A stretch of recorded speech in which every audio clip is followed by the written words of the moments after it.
What is Springdance? Springdance is a festival for contemporary dance, for young, upcoming, innovative and experimental dance. So we can't expect something like ballet?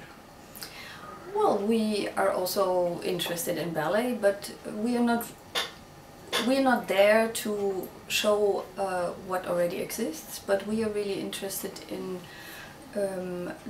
the artists who explore the art form, who experiment with different possibilities and aesthetics and forms, and who also relate to their own society and culture in a sometimes very new and very unexpected way.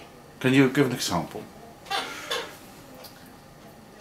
For example, the opening performance, Alias, is the company. Guillermo Botello is the choreographer, and he made a piece that has a very simple proposal, which is that all the dancers enter stage left and leave again stage right. So they have a very simple path across the stage along the proscenium, and they do that from crawling across the stage up till walking across the stage, then running forward, then running backward.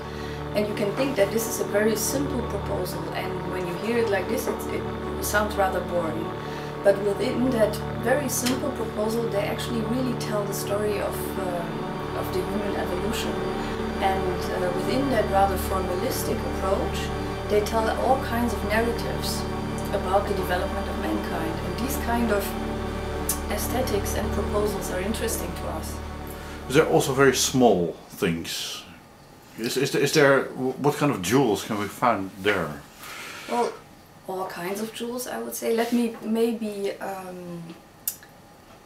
talk about two very different performances that show also a bit the range of performances that we present. One of which is York's Solitude, and that is actually a piece where a dancer hangs in a string, in a network of strings in the air in the performance space. And the performance starts by the dancer attaching himself to the strings, and the strings are actually equaled with little weights. So by moving his body, he is basically vertically moving in space.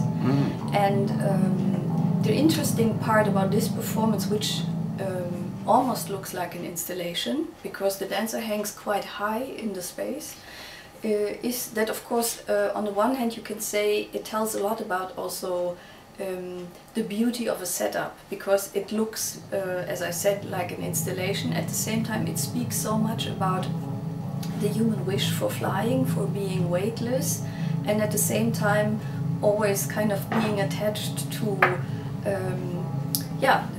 to nature, to the weight of his own body. And it speaks a lot also about our perceptions, because the interesting thing about this performance is that although you see the setup the whole time, so you see that he's attached to the strings, that he's kind of hold by the weight, at a certain point you forget about that. So you see also how selective our perception works, because at a certain moment after watching him moving, it seems as if he's really dancing in the air, although we see like the construction the whole time. But you see also that our perception tends to forget about that and is really concentrating on the movements of the dancer in the air. So this, I would say, is like one possibility, an example of somebody who's really dealing with the beauty of dance as well, but also with the weight of the body, with the conditions of the human body moving in space. And another totally different performance is done by a young collective from Japan, Contact Gonzo, who work with the idea of contact improvisation, which of course was developed quite some years ago, and really trying to explore the possibilities of physical interaction between human beings. And what they do is that they really take that into a very violent proposal, which is basically fighting. So you see them fighting and they go rather far with it, And the whole time while watching that, you ask yourself, is this actually, is this a real fight or is this choreography? And they work really on the brim of that, it looks real, it looks authentic, and at the same time it's really constructed. It's choreography because it has its appointments where they know, of course, where to go and how far to go. And still at the same time being in the audience, you ask yourself all the time, well, it's so violent, even if it's art, am I supposed to watch this? And why would I want to watch this? And in their performance they even go a step further, so they not only do it in the theater space, but they also go outside and they do this kind of guerrilla performances where they go in the street and they basically do the same performance, but interestingly enough, of course, because the whole context changes and we don't have the frame that tells us, well, this is art, the confrontation with the piece is even stronger. Mm-hmm. And we invited them exactly to also show these two possibilities. So we will present them inside the theater space, but we will also do these guerrilla performances with them outside.